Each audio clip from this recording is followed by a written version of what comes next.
kudune damkar iki. Lah iki kudune damkar, nek ora damkar ya ora iso no. Few moments later.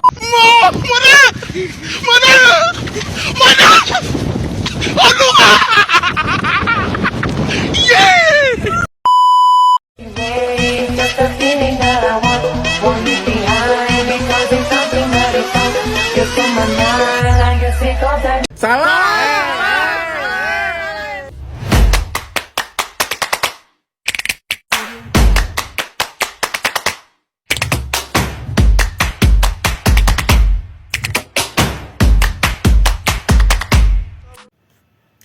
Assalamualaikum warahmatullahi wabarakatuh. Halo, perkenalkan, nama saya Risa Nurul Hikmah.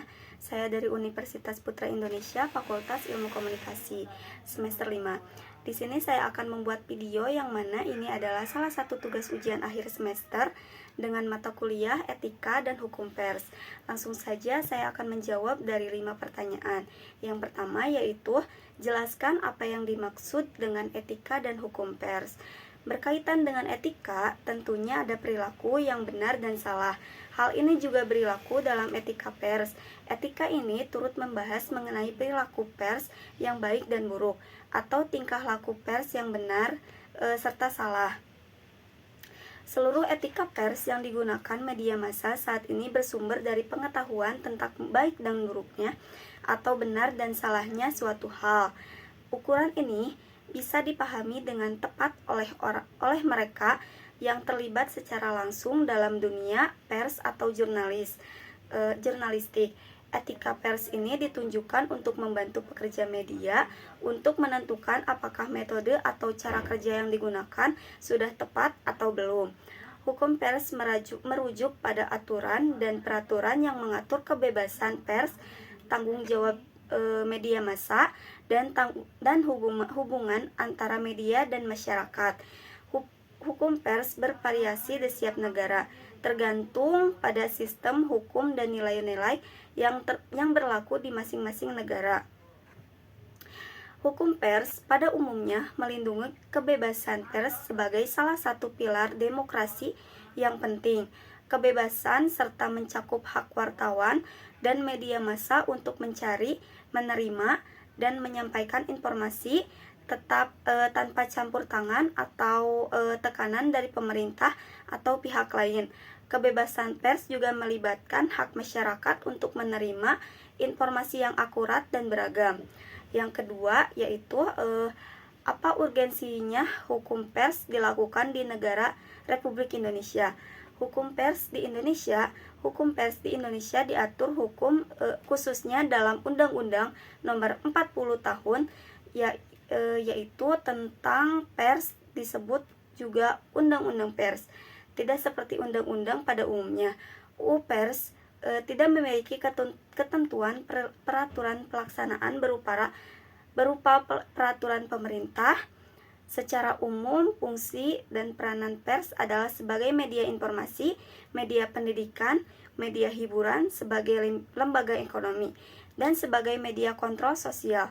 Yang ketiga yaitu, jelaskan jenis pelanggaran di media konvergensi. Konvergensi media adalah istilah yang digunakan untuk menggambar fenomena tentang terintegrasinya sebagai bentuk media satu melalui digitalisasinya. Adanya investigasi ini dilakukan dengan tujuan penghasilan atau menyediakan konten media yang beragam kepada audiens melalui alat teknologi. Dengan adanya konvergensi ini, maka audiens bisa menikmati berbagai bentuk konten seperti teks, audio, gambar, hingga audio visual melalui perangkat elektronik yang sama. Dampak negatif masalah etika dan keamanan adanya investigasi berbagai bentuk media dapat memunculkan masalah etika dan keamanan, misalnya mengenai masifnya konten hoax, penyebaran data pribadi, atau disinformasi. Ketidaksetaraan akses semakin beragama konten yang bisa diakses dalam satu media, maka manusia pun akan semakin bergantung pada teknologi internet. Hal ini dapat berdampak pada adanya risiko mengenai ketidaksetaraan akses dan mempengaruhi pengetahuan terutama di daerah yang kurang terkoneksi dengan internet. Yang keempat, jelaskan jenis pelanggaran dan kejahatan di media internet. Kejahatan cyber atau kerap dikenal dengan cybercrime merupakan tindak perilaku kejahatan berbasis komputer dan jaringan internet. Pelaku dari kejahatan cyber biasanya akan meretas sistem untuk memperoleh data korban yang bersifat privasi. Terdapat berbagai jenis tindak kejahatan cyber. Berikut 4 jenis tindak kejahatan cyber, yaitu penipuan phishing seperti namanya. Phishing yang dapat diartikan pelaku memancing para korbannya untuk memberikan identitas dan informasi pribadi. Banyak orang yang tidak sadar sedang terkena penipuan phishing karena pelaku yang pintar berbicara dengan memancing pertanyaan-pertanyaan jebakan kepada korban. Peretasan merupakan upaya penyusupan kepada sistem komputer tanpa izin. Beberapa hal yang dapat dilakukan para peretas yaitu membobol sistem, mencuri data pribadi dan data keuangan. Cyberstalking atau penguntit cyber merupakan penggunaan internet dan teknologi lainnya untuk menguntit atau meneror korban. Menguntit akan melakukan sesuatu secara berulang-ulang. Selain membuat korban merasa terganggu, perilaku penguntit tersebut dapat pula membahayakan nyawa korban.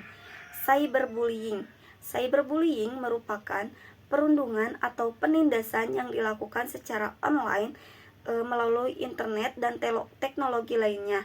Biasanya hal ini terjadi pada kolom komentar di berbagai media sosial. Dan yang kelima, yaitu bagaimana penegakan hukum yang dapat dilakukan dalam media massa. Dalam proses penegakan hukum, media massa memegang peranan yang cukup penting, yaitu dengan menjalankan fungsi kontrol dan penghubung antara masyarakat dan kejati. Menurutnya, fungsi kontrol tersebut akan berjalan ideal bila pekerja media menjalankan tugasnya berdasarkan kode etik yang ada. Pers juga menjadi fasilitator yang membantu kita memberikan laporan, memberikan tentang terjadinya suatu tindakan pidana. Media massa harus memberikan laporan kepada masyarakat tentang terjadinya suatu tindakan pidana dengan mengedepankan asas praduga tak bersalah. Demikian dari beberapa pertanyaan yang bisa saya jawab. Mohon maaf jika ada kesalahan dalam berbicara maupun dalam menjawab. Terima kasih. Wassalamualaikum warahmatullahi wabarakatuh.